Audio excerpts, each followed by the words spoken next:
दोस्तों कैसे हैं आप सभी के सभी। आपका हमारे YouTube channel general Mohit Kumar में स्वागत है। तो दोस्तों आज हम बात करने वाले हैं पेट्रोल और डीजल कैसे बनता है। पेट्रोल और डीजल आज के समय में इंसान की एक अहम ज़रूरत बन चुकी है। इसकी आवश्यकता हर रोज़ पड़ती है और यह बात भी सच है कि जैसे जैसे इनका इस्तेमाल बढ़ता जा रहा है वैसे इनकी कीमत लगातार बढ़ती जा रही है और भारत में इनकी कीमत अब आसमान छूने लगी है। भारत में पेट्रोल की कीमत 100 रुपये के आसपास पहुंच गई है और आने वाले समय में इनके दाम और भी ज़्यादा होंगे। भारत में पेट्रोल का उत्पादन नहीं किया जाता और इस वजह से इसे दूसरे देशों से इंपोर्ट किया जाता है, यानी कि मंगवाया जाता है और इस वजह से इस पर ढुलाई का चार्ज लगता है और आम जनता तक पहुंचते पहुंचते इस पर कई तरह के टैक्स लग जाते हैं, जिस कारण ये पेट्रोल हमें इतना महंगा मिलता है। हमारे देश में तो पेट्रोल की कीमत बहुत ज़्यादा है, लेकिन दुनिया के कई देशों में पेट्रोल पानी से भी सस्ता है।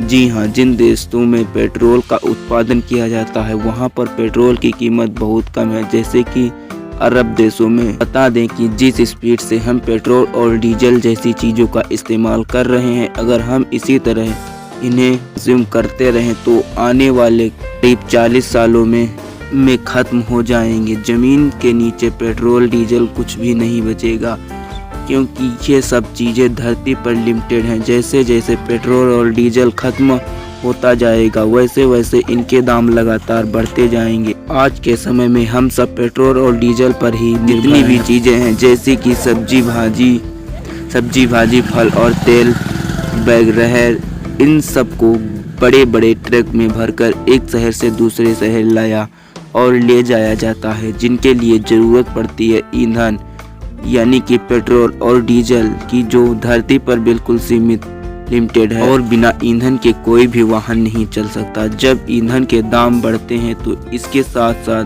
सभी चीज़ों के दाम बढ़ जाते हैं, महंगाई भी बढ़ जाती है, लेकिन कुछ किया भी नहीं जा सकता क्योंकि अभी तो हम पूरी तरह से इन्हीं संसाधन पर निर्भर हैं। लेकिन ये पेट्रोल और डीजल बनता कैसे है? पेट्रोलियम जमीन के अंदर से निकाला जाता है। तो सवाल ये आता है कि क्या तेल जमीन के अंदर कैसे बना? तो आपको बता दें कि हजारों लाखों साल पहले पेड़ पौधे और जीव जंतु जमीन के अंदर पृथ्वी पर आए विनाश के कारण दब गए और बहुत ज्यादा दबाव और गर्मी के कारण यही मृत पौधे और जानवर पेट्रोलियम में बदल गए। इनके बाद इंसान ने जमीन और समुद्र के अंदर और समुद्र की चट्टानों से इस काले तरल पदार्थ को निकालना शुरू कर दिया। बता दें, ऐसा बिल्कुल नहीं है कि इनसे सीधे धरती को खोद कर निकाल लिया जाता है। ये अपने प्योर फॉर्म होते हैं, यानी कि जमीन से शुद्ध पेट्रोल और डीजल नहीं निकलता है, बल्कि जमीन से पेट्रोलियम निकलता है। पेट्रोल हमें काले और गाढ़े तरल के रूप में मिलता है, जिसे पेट्रोलियम कहते हैं।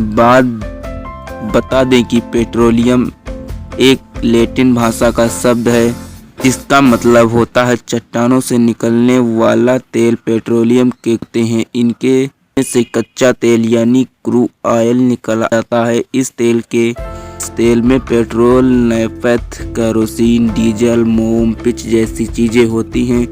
इनके बाद इस कच्चे तेल यानी कि क्रूड ऑयल को साफ करने के लिए कारखानों में लाया जाता है, जिन्हें पेट्रोल रीज कहा जाता है। इसके बाद इस कच्चे तेल को बड़े बड़े बेलनाकार बर्तनों में डाला जाता है और गर्म किया जाता है। फिर अलग अलग तापमान पर तेल में मौजूद चीज़ें अलग अलग पाइपों द्वारा निकाल ली जाती हैं। इस तरह से पेट्रोलियम का एक हिस्सा हमें पेट्रोल के रूप में मिलता है। इस कच्चे तेल को अलग अलग तापमान पर उबाला जाता है और वे वाइप्रोजीज्ड होते हैं, जिससे अलग अलग तापमान पर अलग अलग चीज़ें मिलती हैं। वैसे इन्हें 260 डिग्री सेल्सियस पर उबालने पर डीजल मिलता है। 180 डिग्री सेल्सियस पर केरोसिन, 180 डिग्री सेल्सियस पर केरोसिन यानी कि मिट्टी का तेल मिलता है। 110 डिग्री सेल्सियस पर पेट्रोल मिलता है। इनके अलावा कच्चे तेल से और भी कई चीज़ें मिलती हैं, जैसे मोम, ग्लिसरीन, पैराफिन, वैक्स और डामर केमिकल। पेट्रोल को निकालने के बाद इसे ट्रांसपोर्ट किया जाता है, साथ ही इसकी टेस्टिंग भी होती है। इनमें से देखा जाता है कि कितने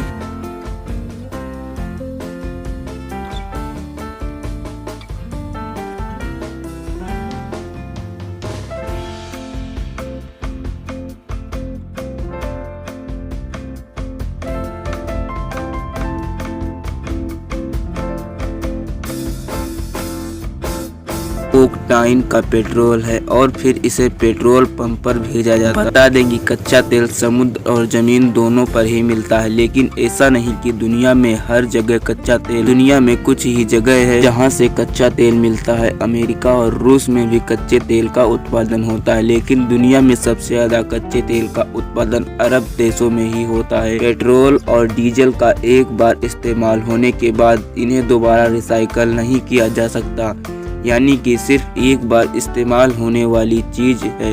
और पेट्रोल और डीजल धरती पर अनलिमिटेड नहीं है, यानी ये धरती पर एक न एक दिन खत्म होना ही है।